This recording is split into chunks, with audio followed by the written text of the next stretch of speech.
당신 수준이 어딜 감히 재수 씨랑 비교야. 맏며느리 주제. 재수 씨는 금수저로 태어났고 당신은 흙수저잖아. 분수를 알아야지. 도대체 언제까지 맏며느리란 이유로 저를 마음대로 부려먹을 건가요? 동서는 꼭 귀한 손님처럼 놀다 가고 나만 이렇게 하녀 취급당해야 해. 형님, 제가 뭘 잘못했나요? 오히려 제가 서운할 지경이네요. 이미 남편과 합의했어요. 형님은 끼어들 자격이 없으시죠? 저는 32살의 주부 김미연입니다. 5년 전 무역회사에서 일할 때 같은 회사 대리였던 남편 정현우를 만나 결혼했습니다. 평범한 회사원이었던 저는 처음 시댁과 인연을 맺을 때만 해도 제가 이렇게 복잡한 감정에 시달리게 될 줄은 상상도 못했습니다. 제 동서 서지원은 부모님의 사업 성공으로 어린 시절부터 풍족한 생활을 해온 집안의 외동딸입니다. 시아버지는 중견 건설회사 사장이시고 장모님은 유명 식당 체인을 운영하고 계십니다. 특별한 가문은 아니었지만 부족함 없이 자란 티가 역력했죠. 동서는 평범한 대학을 나왔지만 20대 초반부터 부모님 덕에 강남에서 카페를 운영했고 자신만의 사업을 키워나갔습니다. 시어머니는 이런 며느리를 얻은 것을 큰 자랑으로 여기셨습니다. 결혼식 전부터 모든 것이 달랐습니다. 동서의 부모님은 신혼집으로 반포자이 40평대 아파트를 선물하셨습니다. 뿐만 아니라 카페 확장 자금까지 지원해 주셨다고 합니다. 시어머니께서 너무 부담스럽다며 말렸지만 그 목소리에는 뿌듯함이 가득했습니다. 반면 저희 부부의 시작은 소박했습니다. 신림동 30평대 빌라를 전세로 얻어 신혼집을 차렸고 결혼 준비 과정에서 부모님께 손을 벌리지 않기 위해 둘 다 야근을 마다하지 않았습니다. 남편은 중소기업 대리였고 저는 평범한 무역회사 직원이었으니까요. 당시에는 이런 차이가 그저 현실이라 받아들였습니다. 하지만 시간이 지날수록 이 차이는 메울 수 없는 깊은 골이 되어 갔습니다. 동서는 주말마다 시어머니와 백화점을 다니며 쇼핑을 했고 시어머니는 그런 동서를 데리고 골프장과 사우나를 다니며 친구들에게 자랑하셨습니다. 우리 작은 며느리는 손이 곱고 귀티가 난다며 으쓱대시던 시어머니의 모습이 아직도 선합니다. 동서의 옷차림이나 쇼핑하는 모습, 카페에서 메뉴를 고르는 센스까지도 여유가 느껴졌습니다. 타고난 것이라기보다는 돈 걱정 없이 자란 20여 년의 시간이 만들어낸 자신감이었겠죠. 그리고 이런 차이는 시간이 갈수록 더욱 선명해졌습니다. 명절이 다가오면서 우리의 차이는 더욱 선명해졌습니다. 동서는 시댁에 오면 주방에는 절대 발을 들이지 않았습니다. 전 요리를 못해서요라는 말 한마디면 모든 게 해결되었죠. 오히려 시어머니는 귀한 손이 왜 부엌일을 해 맏며느리가 있는데라며 저를 주방으로 보내셨습니다. 설날 아침 저는 5시 30분에 일어나 시댁으로 향했습니다. 찬바람을 맞으며 장보기를 하고 시어머니와 함께 차례상을 준비했습니다. 손이 트도록 나무를 묻히고 전을 붙이면서도 투정 한번 부리지 못했죠. 시어머니는 저의 칼질과 간 맞추는 솜씨를 늘 못마땅해 하셨습니다. 점심 12시가 되어서야 동서가 남편과 함께 도착했습니다. 흰색 캐시미어 코트 차림의 동서는 거실 소파에 우아하게 자리를 잡았고 시어머니는 오히려 둘째 며느리는 피곤할 텐데 쉬어라. 커피 한 잔 가져다 드려라며 저를 부르셨습니다. 동서는 루이비통 쇼핑백에서 선물을 꺼내 시부모님께 드렸습니다. 백화점 VIP 골드카드로 구매한 프리미엄 상품권과 수백만 원짜리 산삼 세트였죠. 시어머니는 연신 감탄하시며 옆집 아주머니를 부르고 윗집 할머니를 부르고 아랫집 언니를 부르며 자랑하기 바빴습니다. 반면 제가 일주일 동안 알아보고 정성껏 준비한 수삼과 한과 세트는 그저 흘끗 보시곤 부엌 한켠에 놓아두셨습니다. 동서는 늘 점심 식사만 하고 돌아갔습니다. 남편이 피곤해해서요. 내일 아침 일찍 골프 약속이 있어서요라는 말이면 시어머니는 다 이해해 주셨죠. 오히려 어휴 피곤할 텐데 어서 가서 쉬어라라며 따뜻하게 배웅하셨습니다. 저는 해질 무렵까지 설거지와 상차리기를 반복했습니다. 손은 주름지고 팔은 아팠지만 시어머니 앞에서는 피곤한 내색도 할 수 없었습니다. 맏며느리가 될 사람이 이것도 못하면 어쩌나라는 말씀이 돌아올 테니까요. 결국 저녁 9시가 다 되어서야 집에 돌아갈 수 있었습니다. 그날 밤 거울을 보며 생각했습니다. 똑같은 며느리인데 왜 이렇게 다른 걸까요? 시어머니의 눈에는 동서의 모든 것이 빛나 보이는 반면 제가 아무리 노력해도 흠이 되는 걸까요? 시어머니의 65번째 생신이었습니다.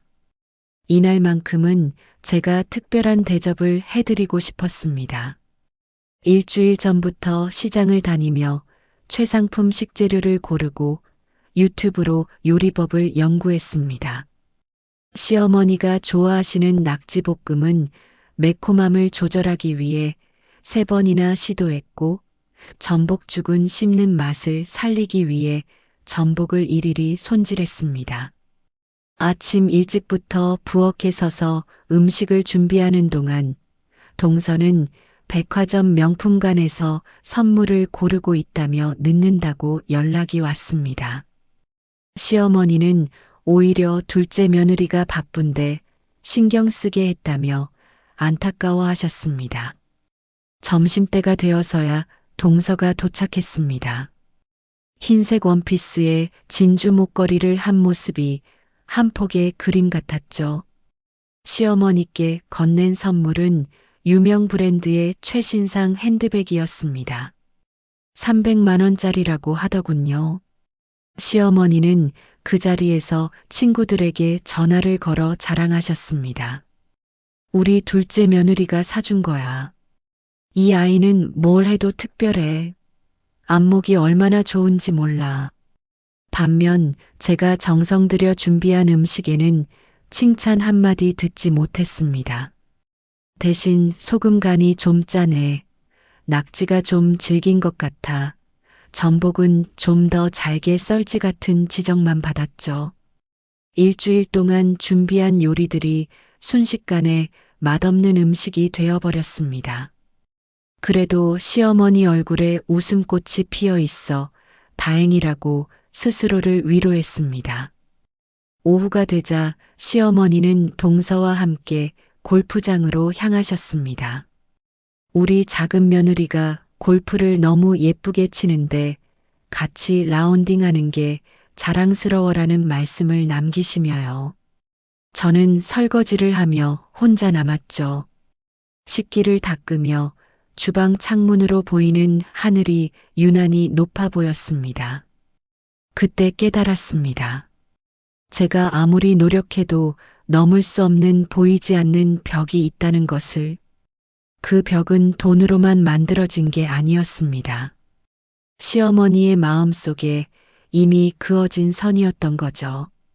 주방 창문에 비친 제 모습이 초라해 보였습니다. 앞치마는 기름때가 묻어 있었고 머리는 흐트러져 있었으며 손은 주름져 있었습니다. 옆방에서는 시어머니의 친구들이 작은 며느리는 역시 달라. 센스도 있고 품위도 있고 라는 이야기가 들려왔습니다. 어느 늦은 밤 결국 남편에게 모든 것을 털어놓았습니다. 한 달 동안 입 밖으로 꺼내지 못했던 이야기들이 눈물과 함께 쏟아져 나왔습니다. 시어머니의 차별, 동서와의 불편한 관계, 그리고 제 마음속에 쌓여가는 서러움까지. 하지만 남편의 반응은 차가웠습니다. 평소에 다정한 모습은 온데간데 없고 마치 다른 사람이 된 것 같았습니다.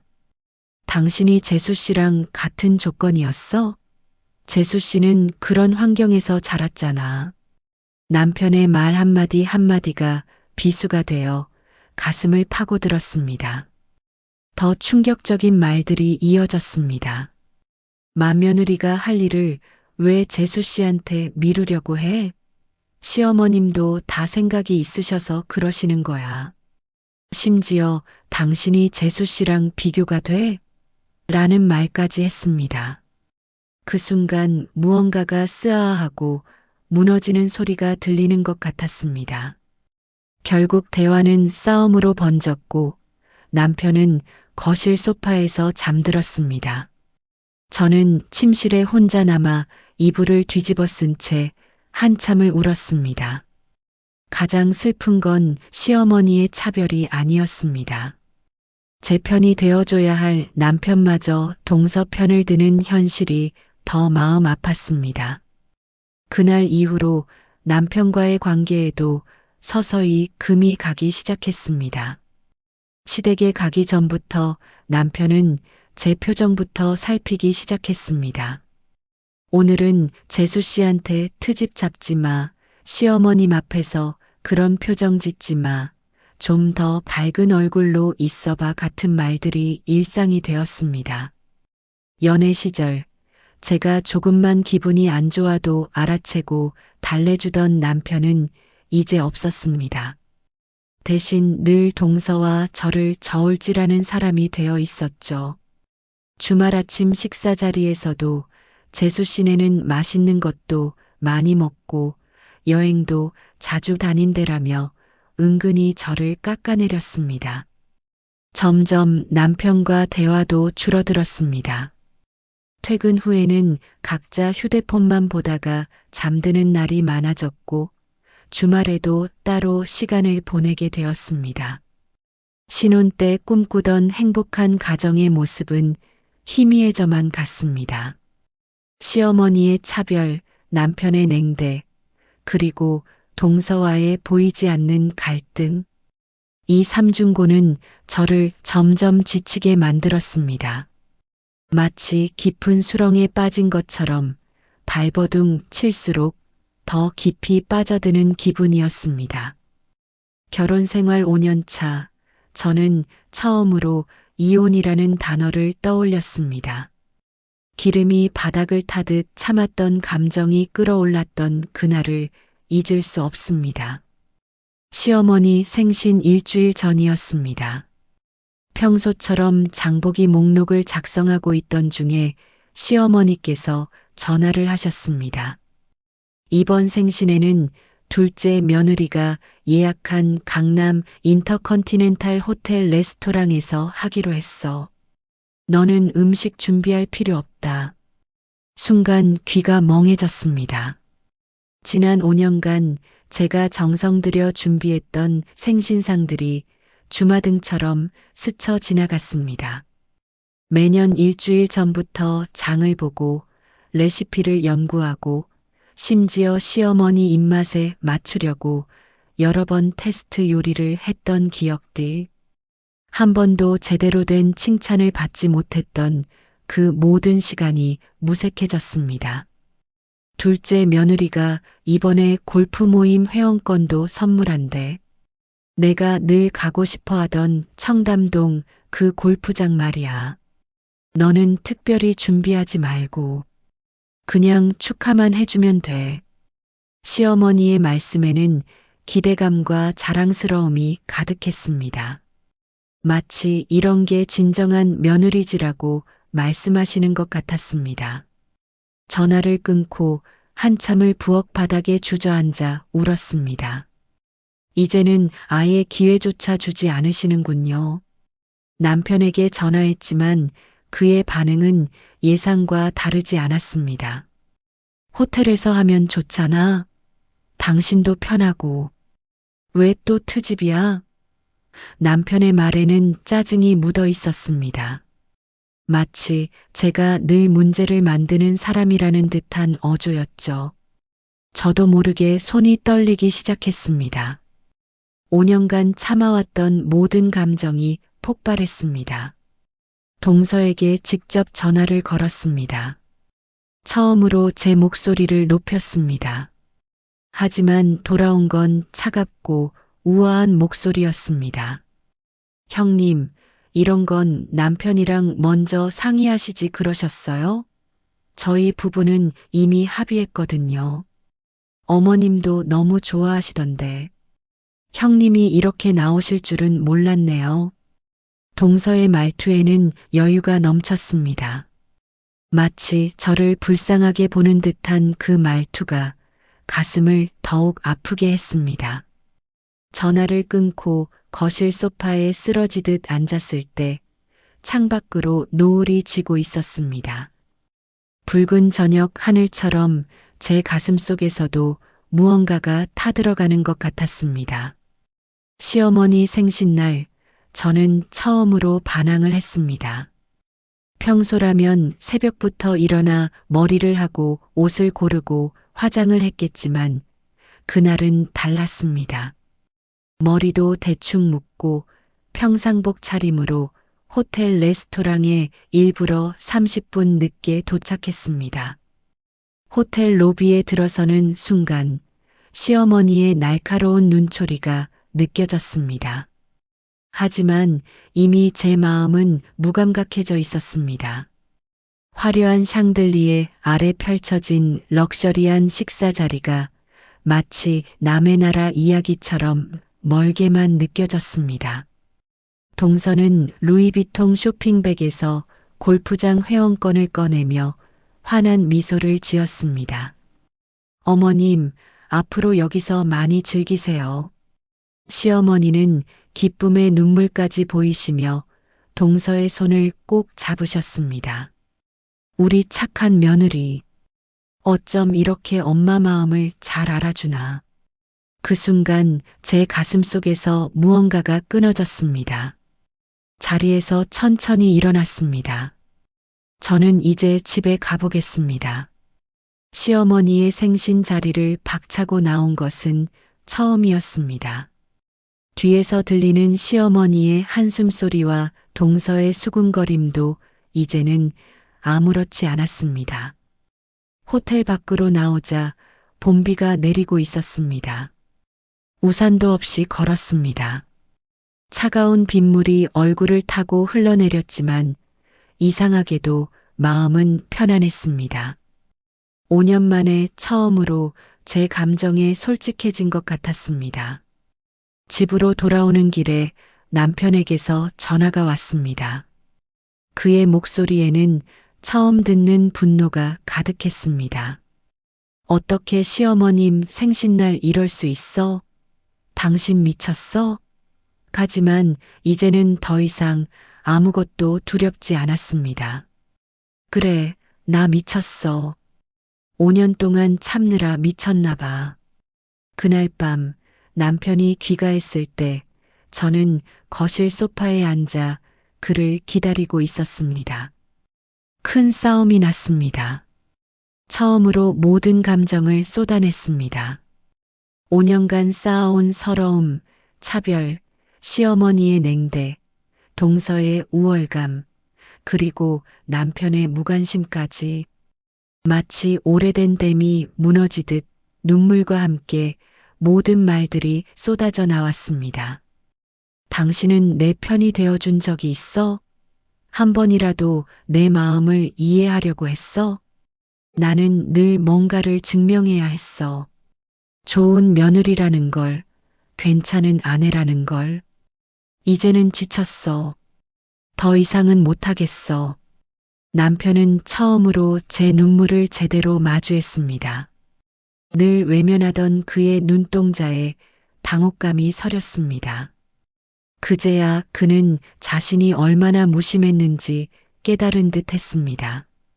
그날 이후 집안의 모든 균형이 무너졌습니다. 남편은 처음으로 시어머니께 전화를 걸어 제 입장을 이야기했습니다.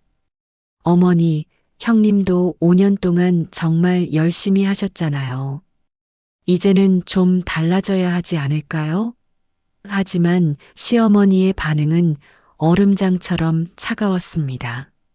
내가 왜 이런 말을 하니? 맏며느리가 시키지도 않았는데. 시어머니는 제가 남편을 선동했다고 생각하셨습니다. 내 동생 와이프는 저렇게 착하고 말 한마디 없는데 왜 너희 집사람만 이러는 거니? 동서의 태도도 180도 바뀌었습니다. 이제는 노골적으로 저를 피했고 시댁 모임에도 얼굴을 비췄다가 금방 사라졌습니다. 형님이 불편해하시는 것 같아서요. 저희는 다음에 따로 인사드릴게요. 마치 제가 문제를 일으키는 사람이 된 것처럼 말이죠.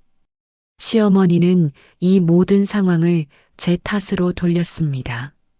작은 며느리가 이렇게 예민해진 것도 다 너 때문이야. 내가 자꾸 시기하니까 그렇지.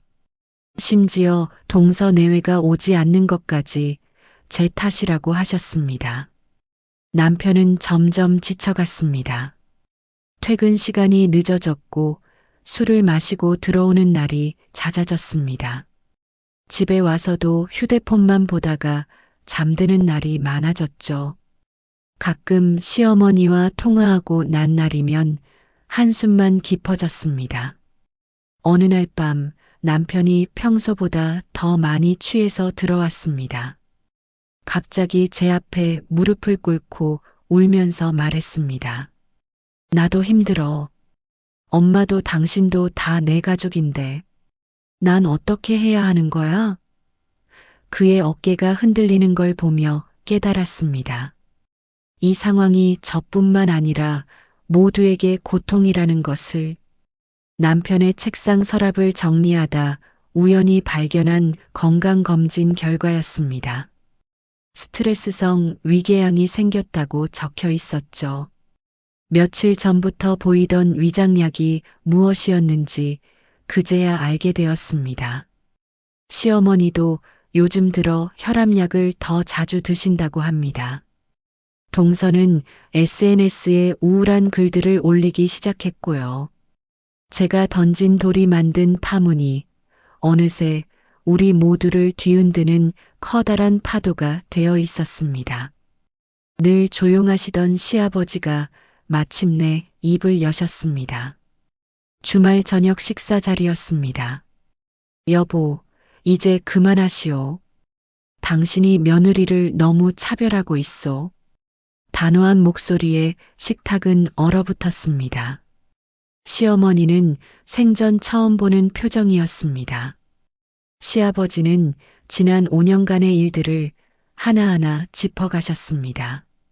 제가 명절마다 새벽부터 일어나 준비하던 일들, 시어머니 생신 때마다 정성껏 상을 차렸던 일들, 심지어 시어머니가 감기에 걸리셨을 때 3일 동안 출근 전에 들러 죽을 끓여드렸던 일까지.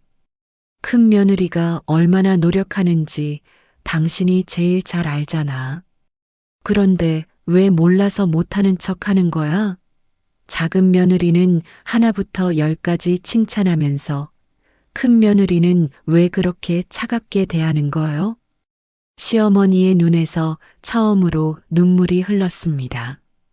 떨리는 목소리로 말씀하셨습니다. 작은 며느리는 내가 젊었을 때 되고 싶었던 모습이었어. 나도 저렇게 교양 있고 세련되게 살고 싶었는데 그제야 모든 것이 이해되기 시작했습니다. 시어머니의 차별은 평생 안고 살아오신 열등감의 다른 표현이었던 거죠. 그날 밤 시아버지는 온 가족들을 거실로 불러 모으셨습니다. 처음으로 4명의 부부가 한자리에 모였습니다. 무거운 침묵이 흐르다가 동서가 먼저 입을 열었습니다. 언니가 무서웠어요. 너무 완벽해서 요리도 잘하시고 집안일도 완벽하게 하시고 심지어 회사까지 다니시잖아요. 저는 그저 부모님 도움으로 카페나 하는 사람인데 동서의 눈에도 눈물이 고였습니다. 남편과 시동생도 서로의 속마음을 털어놓았습니다. 서로를 시기하고 비교하고 견제했던 이야기들. 우리는 그제야 깨달았습니다. 우리 모두가 서로에 대한 오해와 선입견으로 가득했다는 것을, 그리고 그 속에서 각자의 상처를 키워왔다는 것을. 시아버지는 마지막으로 이렇게 말씀하셨습니다. 이제부터는 서로 다른 점을 인정하고 존중하면서 살아보자. 큰 며느리의 성실함도 작은 며느리의 세련됨도 다 우리 가족의 자랑이야. 그날 밤 오랜만에 편안한 마음으로 잠들 수 있었습니다. 아직 모든 것이 완벽하게 해결된 것은 아니지만 적어도 우리는 서로의 진심을 마주할 용기를 가졌습니다. 가족회의 이후 조금씩 변화가 시작됐습니다. 시어머니는 처음으로 제가 만든 김치를 칭찬하셨습니다. 이번 김치는 맛있네. 신랑 입맛에 딱이야. 어색한 목소리였지만 시어머니의 노력이 느껴졌습니다. 동서도 달라졌습니다. 명절 전날 일찍 와서 도와주겠다고 했습니다. 비록 칼질이 서툴러 감자는 제각각 크기였고 당근은 너무 두껍게 썰렸지만 그 모습이 오히려 정겹게 느껴졌습니다. 시어머니의 과한 칭찬은 때로 부자연스러웠습니다. 우리 큰며느리 요새 부쩍 예뻐진 것 같아.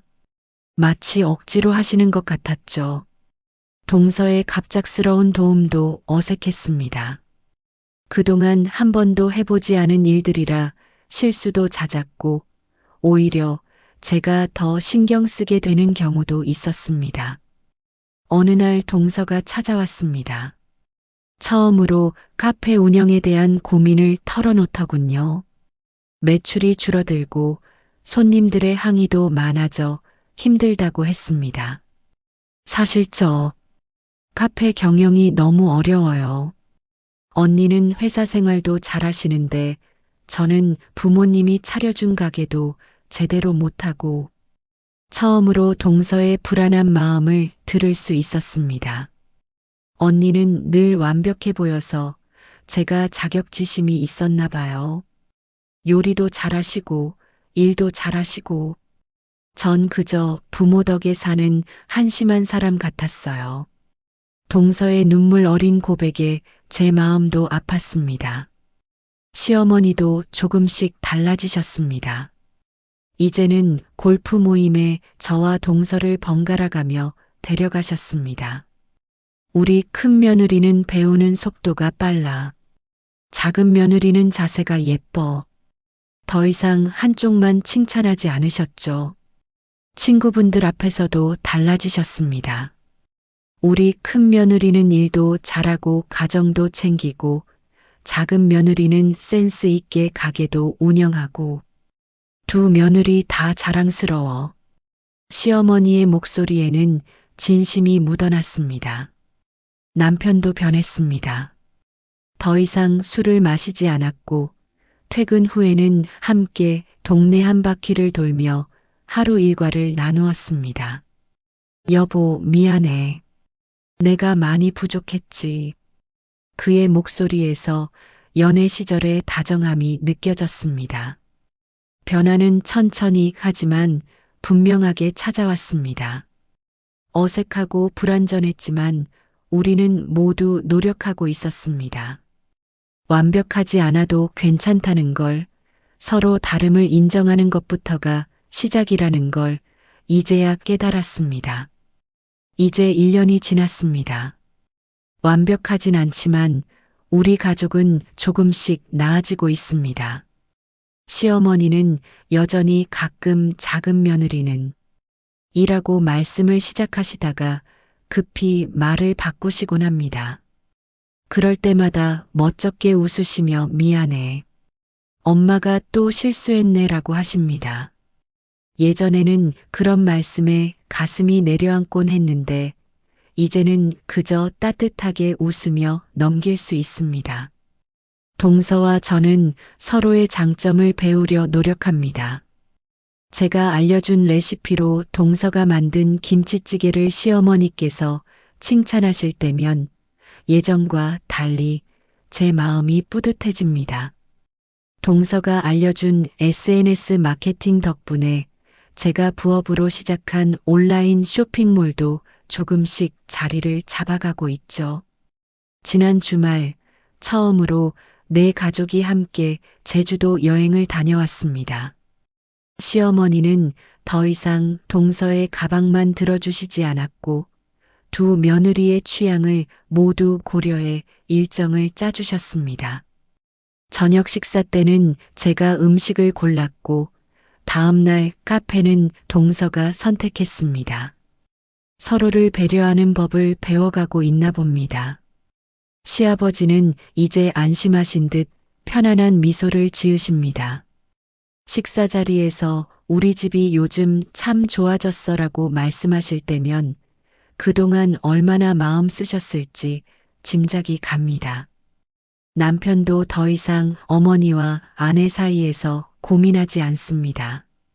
퇴근 후에는 함께 동네를 산책하며 시댁 이야기를 편하게 나눌 수 있게 되었습니다. 가끔은 여전히 어색합니다. 명절 때면 습관처럼 저만 부엌에 서 있다가 동서가 들어오면 잠시 당황하기도 합니다. 시어머니도 가끔 옛날의 버릇이 돌아와 동서의 옷차림을 칭찬하시다가 급히 저를 보시곤 합니다. 하지만 이제는 압니다. 완벽한 가족은 없다는 것을, 중요한 건 서로를 이해하려 노력하는 마음이라는 것을. 얼마 전 시어머니께서 처음으로 제게 속마음을 털어놓으셨습니다. 엄마가 젊었을 때는 늘 부족하다고 생각했어. 시댁에서도 구박받고, 그래서 작은 며느리를 보면서 내가 이루지 못한 꿈을 본 것 같았나 봐. 미안해.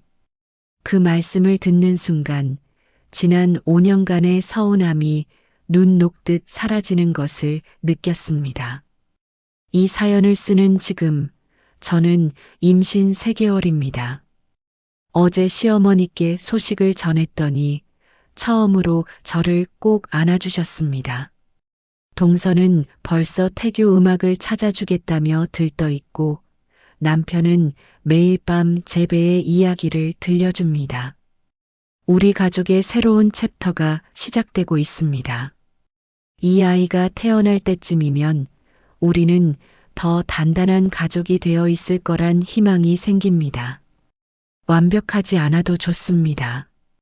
서로를 이해하고 배려하는 마음만 있다면 그게 바로 진정한 가족이니까요. 안녕하세요. 저는 보험회사에서 일하는 35살의 정민수입니다. 늘 계획적이고 안정적인 삶을 추구하는 평범한 직장인이죠. 매일 아침 같은 시간에 일어나 넥타이를 매고 정해진 시간에 출근하는 그런 사람이었습니다. 하지만 제 인생의 가장 큰 행운은 대학교 4학년 때 찾아왔습니다. 그날은 유난히 따뜻했던 3월의 어느 토요일이었습니다. 동아리 선후배들과 벚꽃놀이를 가기로 한 날이었죠. 약속 시간에 늦어 헐레벌떡 도착한 카페에서 저는 윤지연을 처음 만났습니다. 검은색 원피스에 살구색 카디건을 걸친 그녀는 창가에 앉아 있었고 따스한 봄볕이 그녀의 긴 생머리를 은은하게 비추고 있었습니다.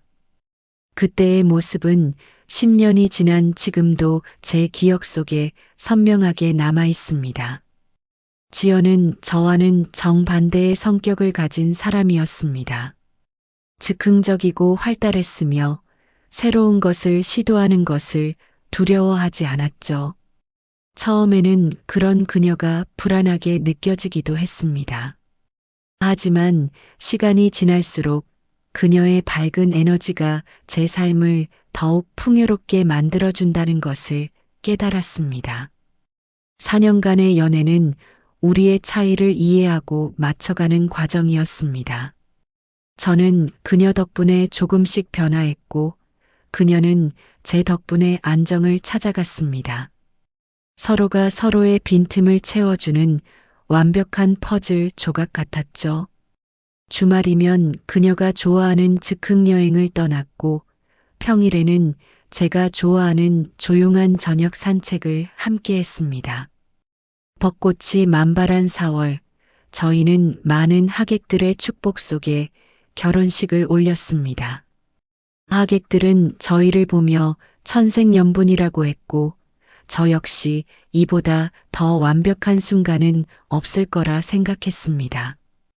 결혼 후 2년 만에 첫째 아들 우진이가 태어났고, 그 후 3년이 지나 둘째 딸 서연이가 우리 가족이 되었습니다. 9년이라는 시간 동안 우리 가족은 그저 평범하지만 행복한 일상을 이어갔습니다. 아침이면 지연이가 준비한 도시락을 들고 출근을 했고, 주말이면 아이들과 함께 놀이공원과 도서관을 다녔습니다. 한 달에 한 번은 부부만의 데이트를 하며 연애 시절의 설렘도 잊지 않으려 노력했죠. 매년 결혼 기념일이면 처음 만났던 그 카페에 가서 서로의 마음을 확인하기도 했습니다. 그때까지만 해도 저는 제가 얼마나 행복한 사람인지 미처 깨닫지 못했습니다. 아침에 일어나면 사랑하는 아내와 아이들의 얼굴을 볼 수 있다는 것, 퇴근 후 돌아올 집이 있다는 것, 주말이면 함께 시간을 보낼 가족이 있다는 것, 이 모든 것들이 얼마나 소중한 것인지를 말입니다. 하지만 인생이란 것은 참 예측할 수 없는 것이었나 봅니다. 그리고 그 운명의 순간은 지연의 생일이 다가오면서 시작되었습니다. 아내의 35번째 생일이 다가오고 있었습니다. 매년 생일 때마다 아내는 저를 위한 깜짝 이벤트를 준비했지만 저는 늘 식사와 선물로 대신했죠. 올해만큼은 특별한 것을 해주고 싶었습니다. 영상 편지를 만들어야겠다고 결심했습니다. 아내와 함께한 9년의 결혼 생활, 아이들의 성장 과정, 그리고 우리 가족의 소소한 일상을 담은 영상이었죠. 퇴근 후 몰래 영상을 편집하고 주말에는 아이들과 비밀스럽게 촬영도 했습니다. 그날도 평소처럼 출근했다가 일찍 퇴근해 마지막 영상 편집을 하려 했습니다. 아내는 우진이의 태권도 수업이 있어서 늦는다고 했죠. 저는 아내의 태블릿을 꺼내 영상을 옮기려던 그 순간 화면에 떠 있는 달력 앱을 보게 됐습니다. 다음 주 금요일 오후 7시 현우 씨. 처음에는 그저 지나칠 뻔했습니다. 하지만 이상했습니다. 아내는 늘 약속이 있으면 저에게 이야기를 했으니까요. 특히 저녁 시간대의 약속이라면 더욱 그랬습니다. 그리고 현우라는 이름은 처음 들어보는 것이었습니다. 손이 떨리기 시작했습니다. 스크롤을 내리자 비슷한 약속들이 더 있었습니다. 모두 같은 시간대, 같은 사람과의 약속이었죠. 아내는 핸드폰과 태블릿의 달력이 동기화되는 것을 모르고 있었던 걸까요? 그리고 그 현우라는 사람이 누구인지 확인하는 데는 그리 오래 걸리지 않았습니다. 바로 우진이의 태권도 사범이었습니다.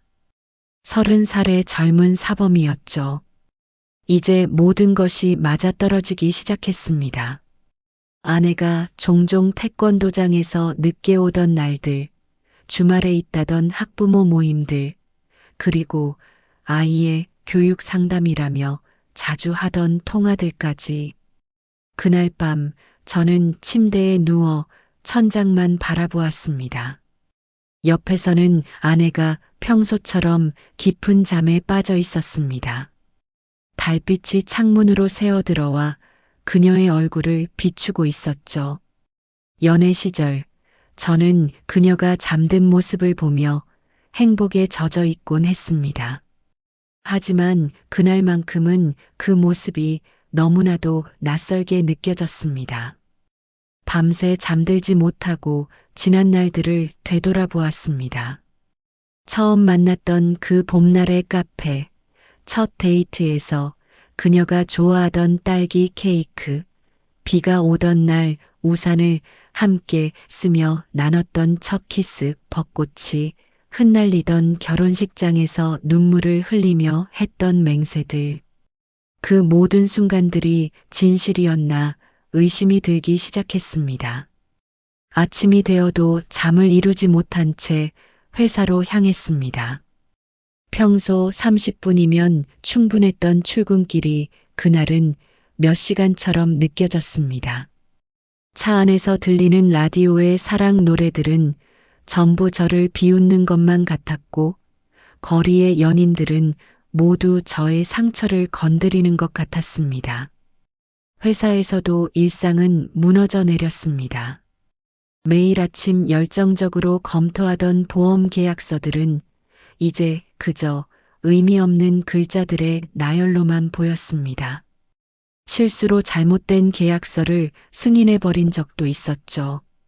늘 칭찬받던 꼼꼼함은 온데간데 없이 사라져버렸습니다. 점심시간이면 동료들과 함께하는 식사를 피해 혼자 옥상에 올라가곤 했습니다. 도시락통을 열어보면 아내가 정성스럽게 쌓아둔 반찬들이 있었지만 한 숟가락도 넘어가지 않았습니다. 예전에는 그토록 맛있게 느껴졌던 음식들이 이제는 모두 쓴맛으로만 느껴졌습니다. 특히 견디기 힘들었던 건 퇴근 후 집에 돌아가는 시간이었습니다. 예전에는 하루빨리 가족들을 만나고 싶어 서둘러 집으로 향했지만 이제는 집 앞에서 한참을 서성이다 들어가곤 했습니다. 우진이가 태권도 수업에서 있었던 일을 신나게 이야기할 때면 마음 한구석이 찢어질 것 같았습니다. 아빠, 현우 사범님이 제가 제일 잘한대요. 라며 자랑하는 아들의 눈빛을 마주하기가 너무 힘들었습니다. 서연이는 요즘 들어 자주 나도 오빠처럼 태권도 배우고 싶어요라고 조르곤 했습니다.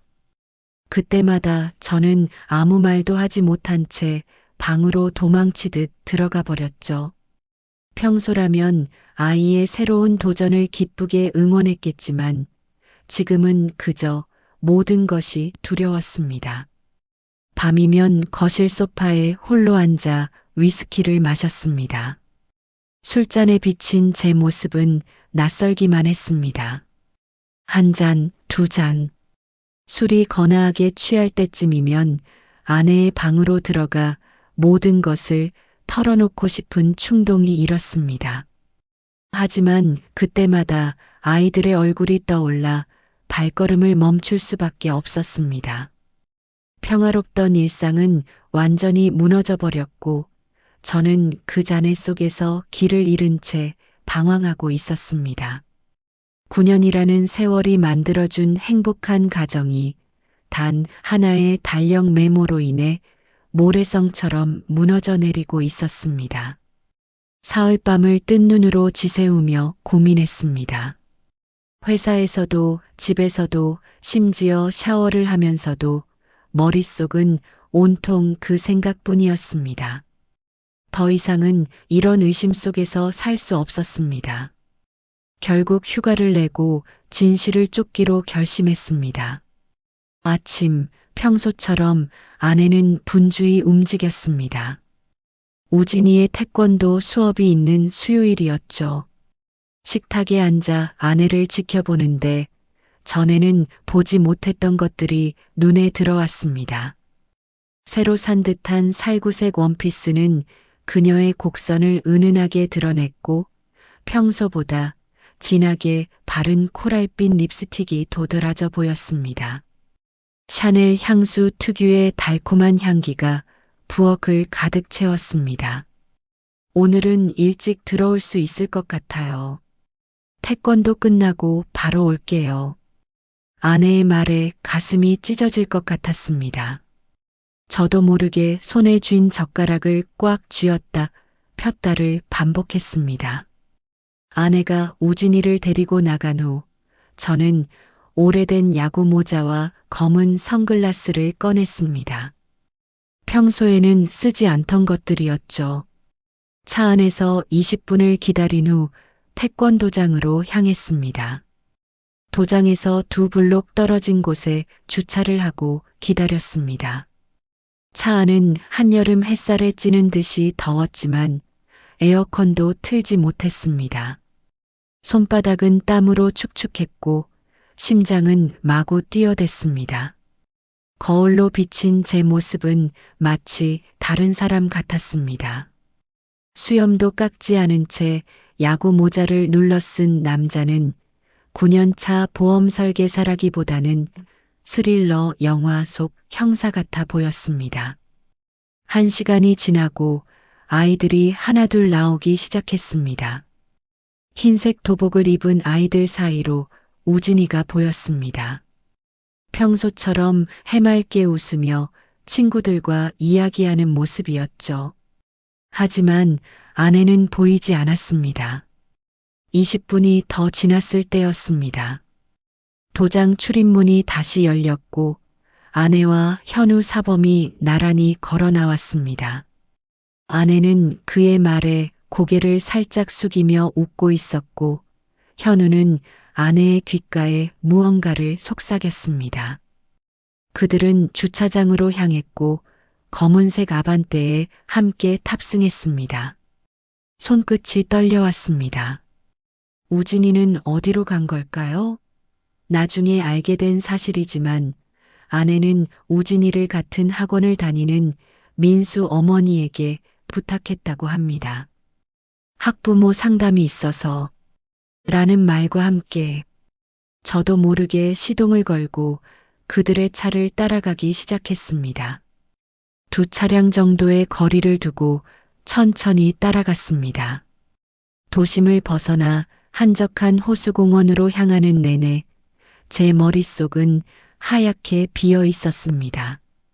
다만 심장이 터질 듯이 뛰고 있다는 것만 느낄 수 있었습니다. 그들의 차가 공원 주차장에 멈추었을 때 저는 조금 떨어진 곳에 주차를 했습니다. 2 사람은 호수가 보이는 벤치로 향했고 나란히 앉았습니다. 멀리서 바라보니 마치 연인 같아 보였습니다. 아내는 현우의 어깨에 기대어 크게 웃었고 그는 아내의 머리칼을 쓰다듬었습니다. 봄바람이 불어와 아내의 웃음소리를 실어날랐습니다.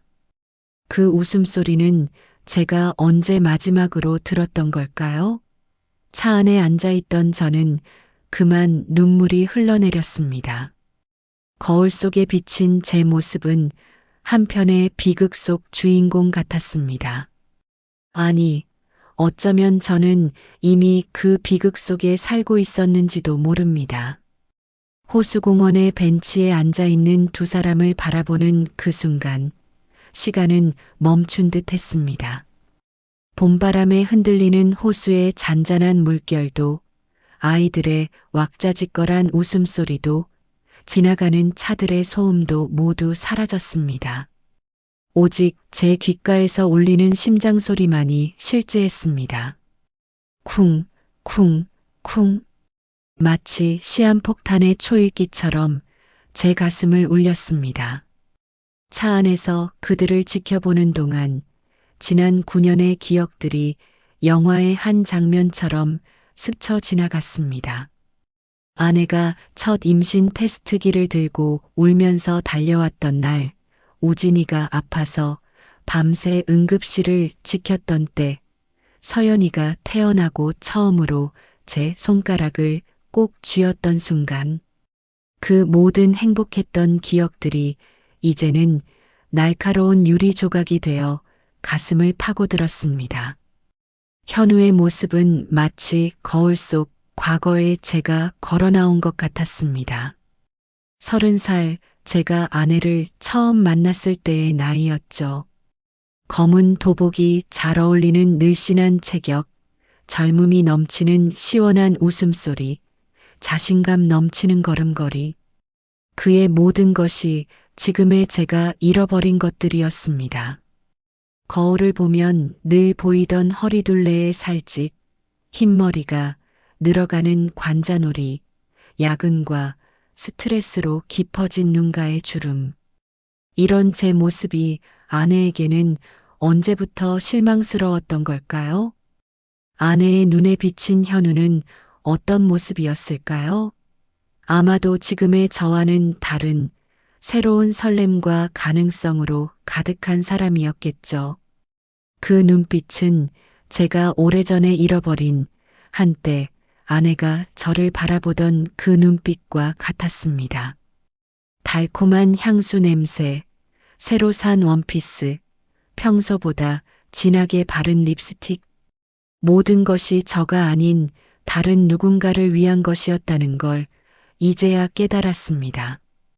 집으로 돌아오는 길은 마치 안개 속을 달리는 것 같았습니다. 어떻게 운전대를 잡고 있었는지, 빨간 신호등은 몇 번이나 만났는지, 어떤 길로 돌아왔는지 전혀 기억나지 않습니다. 다만 아파트 주차장에 도착해서야 깨달았습니다.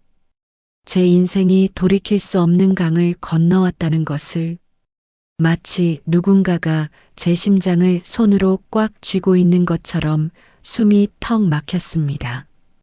차 안에서 한참을 움직이지 못했습니다. 거울에 비친 제 얼굴은 마치 다른 사람처럼 낯설었습니다. 눈가는 붉게 충혈되어 있었고 수염은 덥수룩하게 자라 있었죠. 이런 제 모습이 아내에게는 얼마나 실망스러웠을까요? 그날 밤 아내는 평소처럼 아이들을 재우고 제 옆에 누웠습니다. 달빛이 창문으로 스며들어 그녀의 얼굴을 비추었습니다. 마치 아무 일도 없었다는 듯 평화로운 얼굴로 잠든 그녀를 바라보며 생각했습니다. 우리는 언제부터 서로를 속이기 시작한 걸까요? 아니, 어쩌면 서로를 속인 게 아니라 스스로를 속이고 있었던 건지도 모르겠습니다. 밤 공기는 차가웠고 달빛은 너무나 선명했습니다. 그날 밤은 유난히도 길었습니다. 마치 영원히 끝나지 않을 것처럼요. 시계는 매일 밤 새벽 3시 27분에서 멈춘 듯 했습니다. 그 시각이면 어김없이 잠에서 깨어났고 식은땀에 젖은 채 몸을 일으켰습니다. 옆에서는 아내가 평화롭게 잠들어 있었죠. 달빛이 그녀의 얼굴을 비출 때마다 공원 벤치에서 보았던 그 미소가 겹쳐 보였습니다. 잠을 이루지 못하는 밤이면 거실로 나와 옛 사진첩을 펼쳐보곤 했습니다. 신혼여행에서 찍은 사진들, 우진이의 돌잔치, 서연이의 100일 사진. 그 시절 우리는 정말 행복했던 걸까요? 아니면 그때도 저만 행복하다고 착각했던 걸까요? 회사에서의 일상도 무너져 내렸습니다. 10번을 읽어도 계약서의 내용이 눈에 들어오지 않았고 고객과의 미팅에서는 같은 질문을 3번씩이나 반복했습니다. 15년 동안 단 한 번도 실수하지 않았던 보험금 산정에서도 오류를 냈죠. 팀장님은 제가 이번 분기 승진 대상이었다며 걱정스러운 눈빛을 보냈지만 저는 그저 요즘 잠을 못 자서요라는 말로 둘러댔습니다. 식탁에서 마주 앉은 아내의 모습은 더욱 낯설어졌습니다. 그녀가 건네는 국그릇을 받을 때면 손이 떨렸고 밥을 먹는 내내 숨이 막히는 것 같았습니다. 매일 아침 현관에서 건네주던 다녀오세요라는 인사는 이제 돌덩이처럼 목에 걸려 나오지 않았습니다. 퇴근 후에는 소파에 앉아 태권도장 앞에서 몰래 찍은 사진들을 보았습니다. 흐릿하게 찍힌 두 사람의 뒷모습, 공원 벤치에서 나누던 대화, 서로를 바라보며 짓던 미소. 휴대폰 갤러리를 넘기다 보면 어느새 우진이의 웃는 얼굴이 나왔고, 그럴 때마다 휴대폰을 던져버리고 싶었습니다. 술도 늘었습니다. 처음에는 잠들기 위해 한 잔 마시기 시작했지만 어느새 반 병, 한 병으로 늘어났습니다. 위스키 잔에 비친 제 모습은 낯설기만 했습니다. 붉게 충혈된 눈, 며칠째 깎지 않은 수염, 구겨진 셔츠. 이런 제 모습이 아내에게는 얼마나 실망스러웠을까요? 그러던 어느 밤 서연이가 악몽을 꾸었다며 저를 찾아왔습니다. 소파에 쓰러져 있던 저를 흔들며 아빠 무서워요라고 말하는 딸의 목소리에 번쩍 정신이 들었습니다. 품에 안긴 딸의 작은 손이 제 등을 토닥였습니다. 아빠, 울지 마세요. 그제야 깨달았습니다. 제 뺨을 타고 눈물이 흐르고 있다는 것을, 그리고 제가 얼마나 아이들에게 불안한 모습을 보여주고 있었는지를.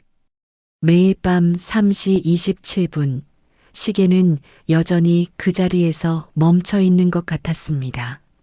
하지만 시간은 끊임없이 흘러가고 있었고, 저는 그 흐름 속에서 점점 더 길을 잃어가고 있었습니다.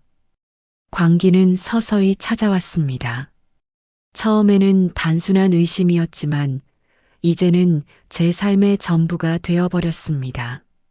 매주 수요일이면 검은색 모자와 선글라스로 변장한 채 태권도장 근처를 배회했습니다. 낮에는 보험 설계사였지만 밤이면 아내의 그림자가 되었습니다. 아내의 휴대폰을 훔쳐보는 일도 일상이 되었습니다. 그녀가 잠든 후면 조심스럽게 휴대폰을 가져와 모든 기록을 살폈습니다. 문자 메시지는 모두 삭제되어 있었지만 현우와의 통화 기록만은 남아 있었죠. 매주 수요일 오후 2시, 금요일 저녁 7시. 규칙적으로 찍힌 시간들이 저의 가슴을 후벼 팠습니다. 회사에는 재택 근무를 신청했습니다. 스트레스성 위장염이라는 핑계였죠. 하지만 실제로는 컴퓨터 앞에 앉아 아내의 일상을 기록하는데 시간을 보냈습니다. 검은색 가죽 수첩에는 그녀의 하루 일과가 분 단위로 적혀 있었습니다. 오전 8시 30분 마이너스 운동복 차림으로 출발. 오전 9시 15분 마이너스 피트니스 센터 도착. 오후 12시 30분 마이너스 백화점 지하식품관 방문. 오후 2시 마이너스 현우와 통화 7분 23초. 특히 수요일은 지옥 같았습니다. 우진이의 태권도 수업이 끝나고 그들은 어김없이 공원으로 향했습니다. 저는 멀리 떨어진 벤치에 앉아 망원경으로 그들을 지켜보았습니다. 현우가 아내의 머리칼을 만지작거리고 아내가 그의 어깨에 기대어 웃을 때마다 손톱이 살을 파고들 정도로 주먹을 쥐었습니다.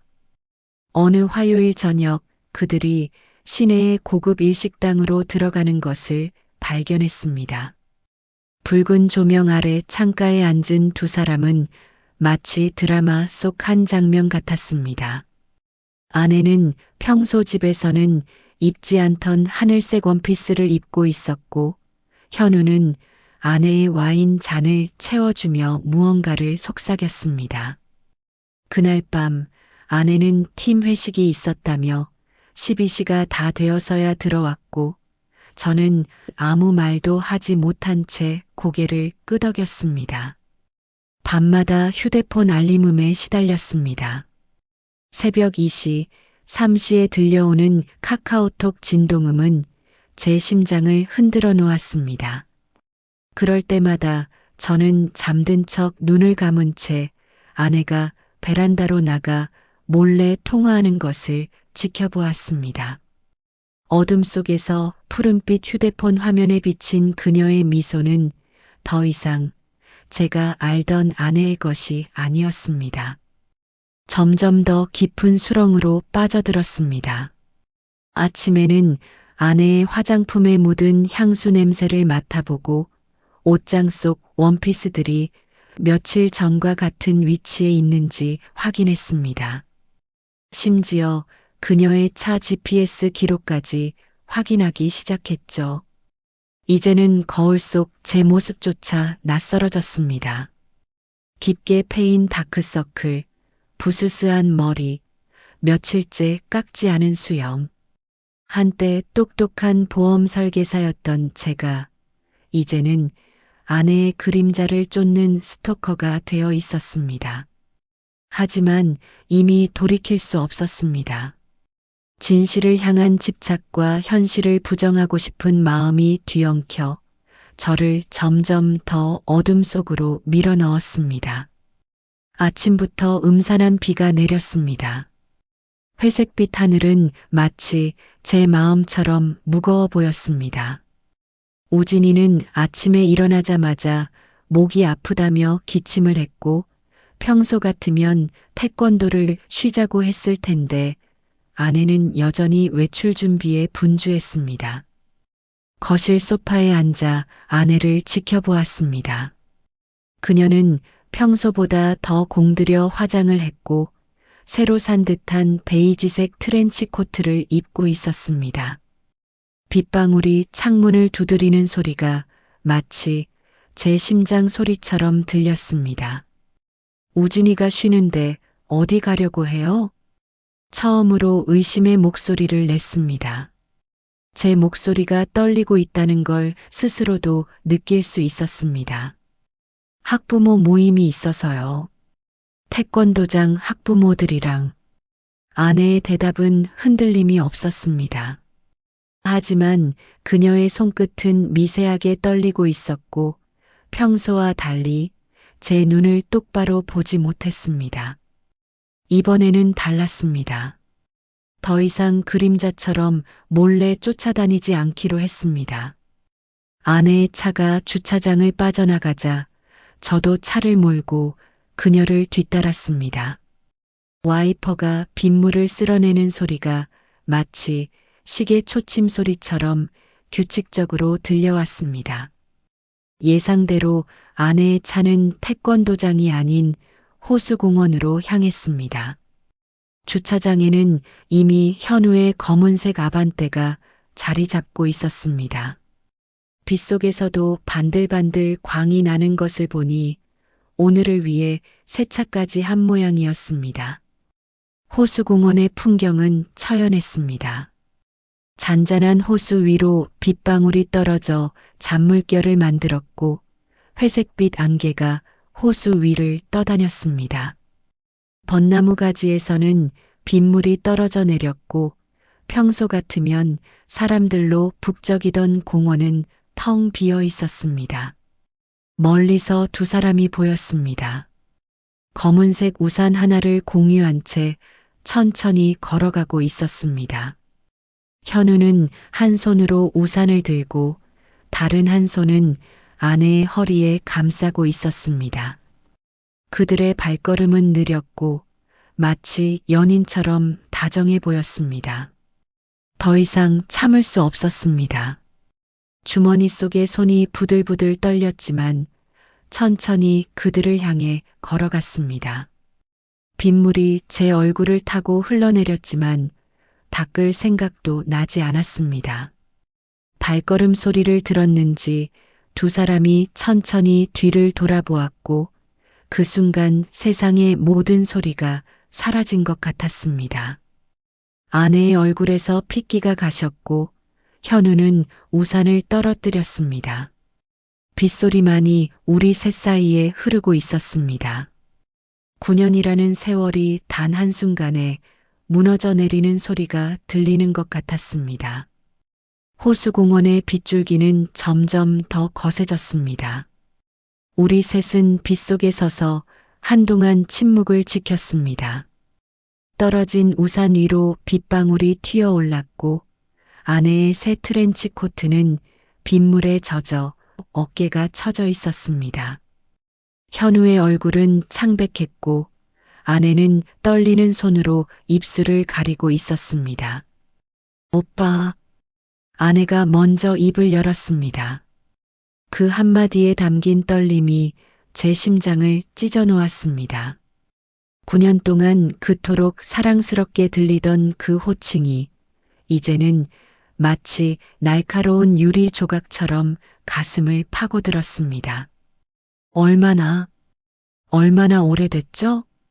목이 메어 제대로 된 소리가 나오지 않았습니다. 비에 젖은 제 목소리는 낯설게 허스키했고 손끝은 부들부들 떨리고 있었습니다.